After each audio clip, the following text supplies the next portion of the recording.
अस्सलाम वालेकुम नाज़रीन, मैं हूं अली चौधरी और बात करेंगे हम दुनिया के सबसे ताकतवर मुल्क अमेरिका के super power president ex president Donald Trump साहब की। और वो जब सदर थे तो वो दुनिया के अमीर तरीन पहले सदर थे। उनके बाद जो दूसरे अमीर तरीन सदर थे वो रशियन सदर थे। अब डोनाल्ड ट्रंप की बात मैं इसलिए करना चाह रहा हूँ क्योंकि कल पाकिस्तान के अंदर एक लेटर इशू हुआ हमारे निगरान वज़ीर की तरफ से, और वो लेटर बड़ा सर्कुलेट कर रहा है। अच्छा, बात पहले अमेरिका के सदर की करेंगे कि वो अपने जब वाइट हाउस के अंदर थे और वहाँ पे उन्होंने अपने डिपार्टमेंट को लेटर लिखा, मुतलका डिपार्टमेंट को, कि जो मेरे वॉशरूम के अंदर शॉवर लगा हुआ है उसके अंदर से पानी का प्रेशर सही नहीं आता मेरे नहाने के लिए, मेरे बाल सही तरह से गीले नहीं होते, तो लिहाजा इसको चेंज किया जाए या इसका प्रेशर जो है वो इंक्रीज़ किया जाए। तो मुतलका डिपार्टमेंट का जो जवाब आया वो ये आया कि सर, जितने भी अमेरिका के बड़े शहर हैं उनके अंदर पानी का स्टैंडर्ड जो है, फ़्लो स्टैंडर्ड, वो यही है ताकि हम पानी को कंट्रोल कर सकें। किसी आम शहरी का या किसी जर्नल का या किसी जर्नलिस्ट का, सब का जो स्टैंडर्ड है वो बिल्कुल सेम है। तो लिहाजा अगर आप सदर अमेरिका भी हैं तो कोई इससे लेना देना हमें नहीं है, पानी का स्टैंडर्ड वही रहेगा। ये तो थी दुनिया के सबसे ताकतवर मुल्क के ताकतवर शख्सियत की बात। अब आज हम बात करेंगे हमारे वज़ीर मनसूबाबंदी की, प्लानिंग एंड डेवलपमेंट डिवीज़न की। उन्होंने लेटर लिखा अपने मुतलका डिपार्टमेंट को कि मेरा जो 22 नंबर बंगलो है उसके अंदर रेनोवेशन की जाए, वाइट वॉश किया जाए, और जो मेरा डाइनिंग टेबल है उसके अंदर जो है 8 mm की जो है वो शीशा लगाया जाए, जो ऊपर शीट लगाई जाती है शीशे की, और वुडन फ्लोर होना चाहिए ड्राइंग रूम में भी, और क्या कहते हैं जो सिटिंग एरिया उधर भी।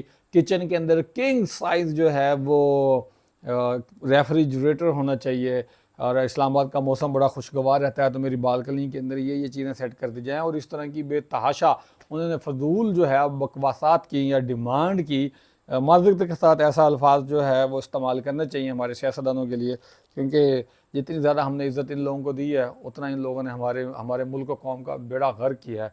कमो बेश एक अंदाजे के मुताबिक जो है वो 1 करोड़ से ज़ायद जो है वो रेनोवेशन इस प्रोजेक्ट के ऊपर आएगी। और साथ में ये भी लिखा है कि मुझे पता है कि प्लानिंग एंड डेवलपमेंट के पास इतना पैसा नहीं है, तो फ़लाँ जो प्रोजेक्ट हम लॉन्च करने जा रहे हैं उसमें से अगर पैसा इस्तेमाल कर लिया जाए तो ये बड़ा बेहतरीन होगा। और इस सारी रेनोवेशन की सूरत हाल से लगता तो ये है, वैसे तो अमूमन 3 माह से 4 माह के लिए निगरान हुकूमतें आई हैं, लेकिन इन सारी सूरत हाल से लगता ये है कि ये जो निगरान सेटअप है ये लंबे अरसे तक चलने वाला है। जो लोग कह रहे हैं जी, पहले कह रहे थे नवंबर में इलेक्शन होंगे, अक्टूबर में होंगे, फरवरी मार्च में होंगे, भाई वो फरवरी मार्च गुजर गया। मेरे एक अंदाजे के मुताबिक, जो मैं अगाए बगाए कहता रहता हूँ, 2 साल तक इलेक्शन नज़र नहीं आ रहे। फिर जो ईरानी स्मगलिंग तेल है, ऑयल, उसके बारे में जो बार बार बात की जा रही है जी, 22 सियासतदान हैं और 90 के करीब जो है वो सरकारी अफसरान है, तो भाई उन लोगों की लिस्ट सामने लानी चाहिए।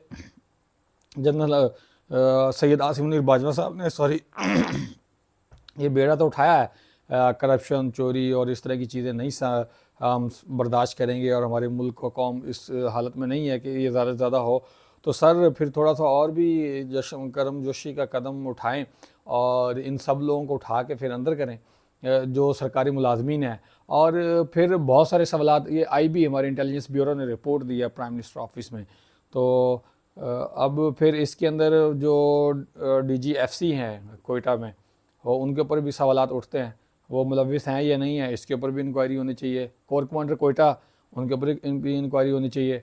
9 मई के बाद भी बहुत सारे जर्नलों के साथ जो है वो सख्त रवैया किया गया, बड़ी अच्छी बात थी, तो अब भी होना चाहिए। अभी जो है वो इस्लामाबाद पिंडी के अंदर एक हमारे जो CCPO हैं और DIG पिंडी डिवीज़न जो है वो एक जनाजे पर जा रहे थे, तो ट्रैफिक मामलात की वजह से लेट हो गए 2 घंटे, तो 60 मुलाजमीन को बरतरफ कर दिया। तो यहाँ पर भी 90, 100, 200, 400 लोग भी अगर बरतरफ हो जाते हैं और उनके ऊपर आज़ादाना तहकीकात चलती हैं तो कोई फ़र्क नहीं पड़ता। पहले भी बहुत सारी कुर्बानियाँ दी हैं, थोड़ी और दे देंगे तो क्या हो जाएगा, लेकिन हमारा मुल्क तो संभल जाएगा। और भी इस तरह की जो है वो बातें हैं, लेकिन अब हमारी कौम को जो है वो थोड़े से होश के नाखुन लेने चाहिए। इलेक्शन सर नहीं होता ना हो, हमें कोई लेना देना नहीं है इलेक्शन से, लेकिन बात यह है कि डॉलर का रेट जो है वो 150 से नीचे आना चाहिए। जब डॉलर का रेट 150 से नीचे आएगा, पेट्रोल ऑटोमेटिकली 150 से नीचे आ जाएगा, घी, और घी, चिकन, बीफ, मटन, इससे रिलेटेड जितनी चीज़ें हैं वो सारी 100 से नीचे आ जाएंगी। फिर सीमेंट और जितनी रोज़मर्रा की ज़रूरियात की अशिया हैं, जब डॉलर 150 से नीचे आएगा तो ऑटोमेटिकली सारी चीज़ें नीचे आ जाएंगी।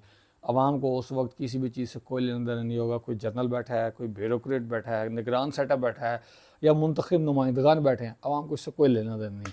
आवाम को लेना देना है कि हमें चीज़ें सस्ती, बावकार, बाइज़्ज़त तरीके से मिलनी चाहिए और जितनी हम पेमेंट करें उतनी मिलनी चाहिए। जिस तरह हम पेट्रोल, अगर हम 1000 रुपये का पेट्रोल लेते हैं और बाइक की टैंकी बाद में चेक करते हैं तो उसके अंदर 700 रुपये का पेट्रोल होता है।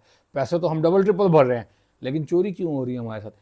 इस चोरी के ऊपर भी जनाब आपने हाथ रखना है। मुझे इसी के साथ इजाज़त दीजिए। बहुत शुक्रिया। अल्लाह हाफ़िज़।